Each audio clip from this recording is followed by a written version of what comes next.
Olá pessoal, tudo bem? Estamos hoje aqui para falar sobre o corpo dentro da psicanálise. Definitivamente, o corpo da medicina não é o corpo da psicanálise. E para falar sobre corpo, você não consegue falar isso sem remeter ao próprio processo de como surge a psicanálise, já que a psicanálise surge quando Freud dá ouvido aos sintomas do corpo da histérica.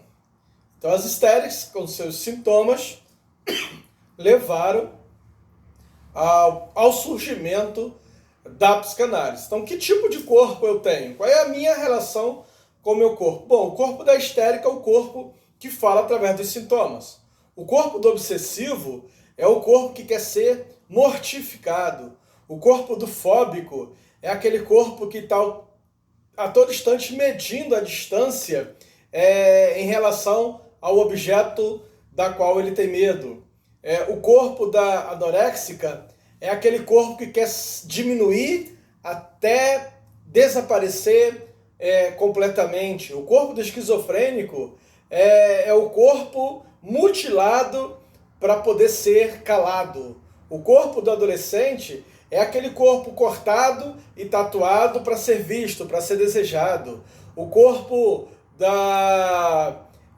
exibido pela publicidade, que é aquele corpo coisificado, objetificado, o corpo que perde a sua subjetividade, o corpo estimulado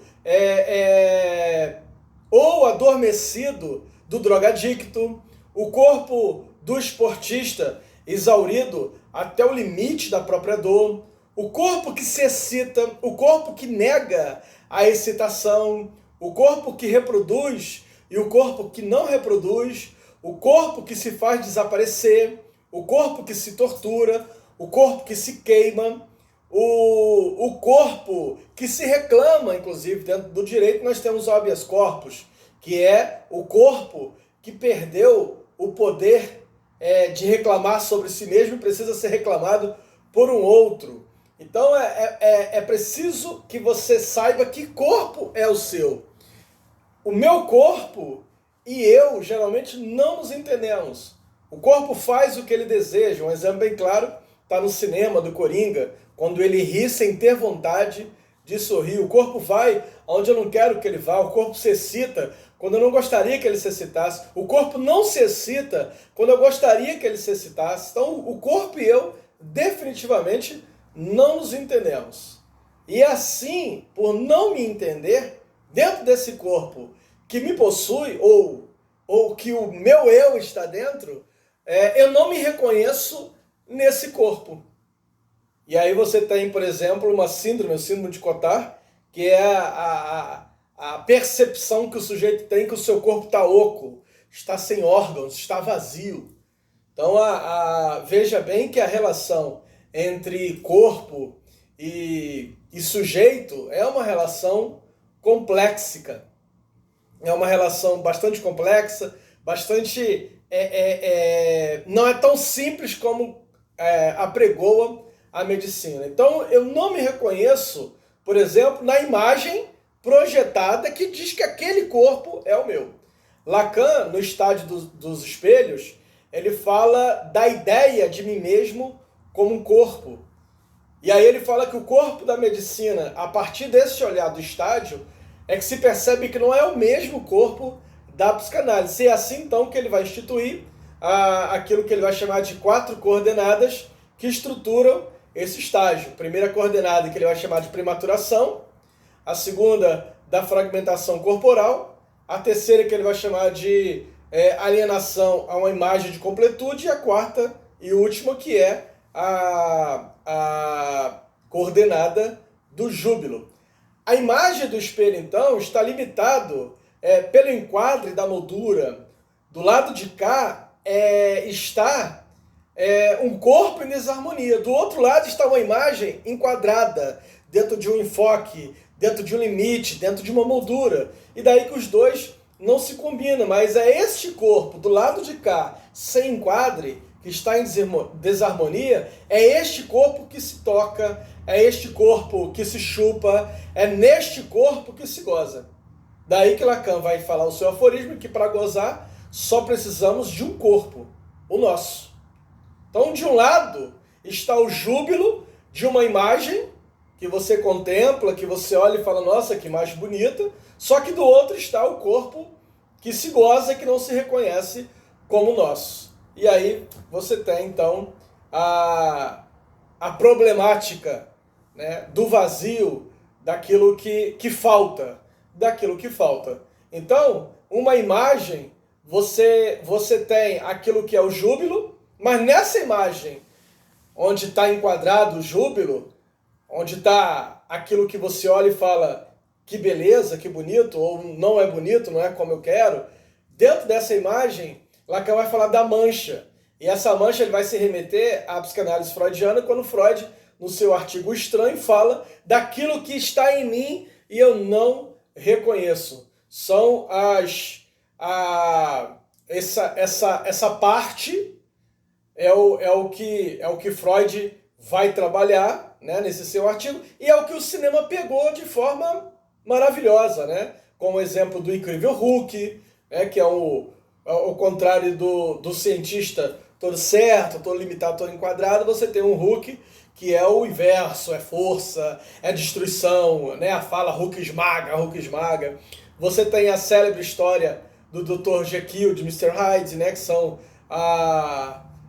o médico e o monstro, né, duas personalidades, dois personagens tão distintas, tão opostas, convivendo no mesmo corpo, e o clássico dos clássicos, que é o filme Alien, né? Aquele ser alienígena que sai de dentro do corpo, que se rompe do ventre, o estranho que está dentro de mim. Então o cinema, ele trabalhou essas figuras imaginárias de um real dentro do corpo de forma fabulosa. O telefone, como sempre, toca na hora errada. De forma fabulosa, que é essa parte do estranho, então, dentro de mim. Então, isso mostra que meu corpo e eu não somos a mesma coisa. Definitivamente não somos a mesma coisa. Nós somos dois. Eu sempre brinco com os meus alunos, né, que é a parte mais bacana da leitura neotestamentária, quando Jesus pergunta ao gadareno o nome dele, ele fala legião, porque somos muitos. Isso se reflete bem a questão psicanalítica, né? Nós somos vários. No mínimo somos dois. Eu e o meu corpo. E exatamente porque eu e meu corpo somos dois, é que eu tenho essa relação de um outro para mim. Embora a imagem seja acompanhada de um gozo jubiloso, esse gozo jubiloso, ele exige um órgão específico para isso, que são os olhos. E aí tem outra problemática. Os olhos são glutões. Eles sempre impedem mais, eles nunca se satisfazem. É a partir dos olhos que a gente se percebe que não tem a beleza que a gente gostaria de ter, que não tem o corpo que nós gostaríamos de ter, que não temos aquilo que gostaríamos de ter ou que gostaríamos de ser, porque os olhos estão sempre pedindo mais. Daí que a publicidade e a cosmética pegaram essa faceta da psicanálise, né, quando Freud diz nos 3 ensaios da teoria da sexualidade que os olhos substituíram o tato. Então é com os olhos que nós pegamos. Lembra quando a gente era criança, que a gente via alguma coisa, levava a mão e a mãe dizia assim, menino, não pega, tem que ver com os olhos, não é com a mão. Só que Freud diz que é exatamente isso que aconteceu. Nós tateamos quando olhamos. Os olhos substituíram o tato. E quando olhamos, queremos mais, e sempre mais, porque os nossos olhos não se satisfazem.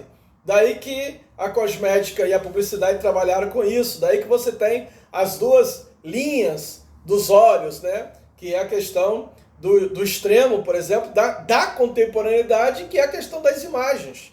Cada vez mais nós estamos vivendo de imagens.